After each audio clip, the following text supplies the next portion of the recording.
لاتوں کے بھوت، تحریر آئمہ بخاری۔ نمل اٹھ جاؤ، کہاں پر بھی چلنا ہے؟ زیمل چیمٹی نے اپنی بہن نمل کو جگاتے ہوئے کہا۔ میں نے ابھی سے کوئی کام نہیں کرنا۔ نمل نے منہ بسورتے ہوئے جواب دیا۔ نمل اور زیمل کالی چیمٹیاں تھی۔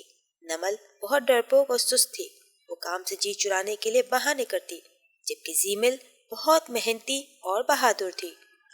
صبح صبح بل سے باہر نکل کے جانا اپنی موت کو دعوت دینا ہے، بس میں نے نہیں جانا۔ نمل نے بہانہ کیا۔ کیا مطلب؟ زیمل نے ناسمجھی سے سوال کیا۔ مطلب یہ، ہم صبح صبح بل سے نکل کے کام کرنا شروع کرتے ہیں، اسی طرح انسان بھی صبح اٹھ کے جھاڑو لگاتے ہیں، اور ہماری ننھی برادری ان کو نظر بھی نہیں آتی۔ وہ لوگ اپنی جھاڑو کے ساتھ ہمیں ادھر ادھر گھسیٹ کر کہیں کا کہیں پہنچا دیتے ہیں۔ زمل نے اپنی بات کی وضاحت کی۔ لیکن ہم مرتے نہیں ہیں، موت اپنے مقرر وقت پہ آتی ہے۔ زندگی میں جو مشکلات لکھی ہیں وہ آگے رہتی ہیں۔ اللہ تعالیٰ نے بے شک ہمیں چھوٹا سا بنایا ہے، لیکن جب کوئی خطرہ ہوتا ہے تو ہم شکر کر اپنی جان بچا لیتے ہیں۔ زیمل نے اسے سمجھانے کی کوشش کری، لیکن نمل پر نصیحتوں کا کوئی اثر نہیں ہوتا تھا۔ وہ نصیحت سے نہیں سمجھتی تھی، بلکہ حادثات سے سبق حاصل کرتی تھی۔ تم جاؤ اور جا کے مرو۔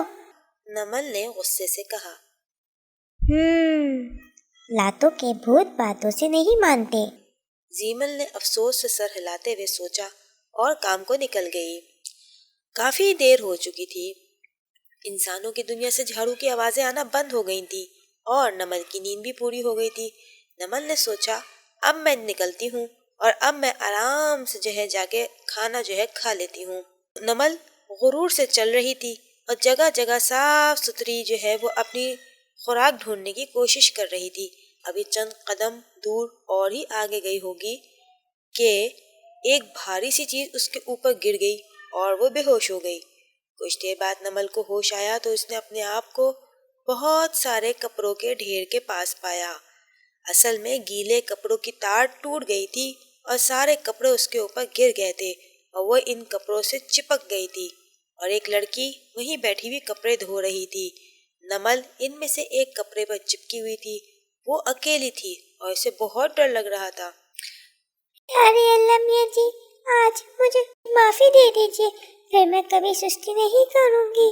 کوئی نصیحت کرے گا تو اس کی بات کو سمجھوں گی۔ پیارے اللہ میاں جی، میں سب کے ساتھ صبح سویرے کام پہ کروں گی، بس آج جان بچا لیجیے پیارے اللہ میاں جی۔ نمل اب شدت سے دعا کر رہی تھی اور شرمندہ ہو کے اللہ تعالیٰ سے معافی مانگ رہی تھی۔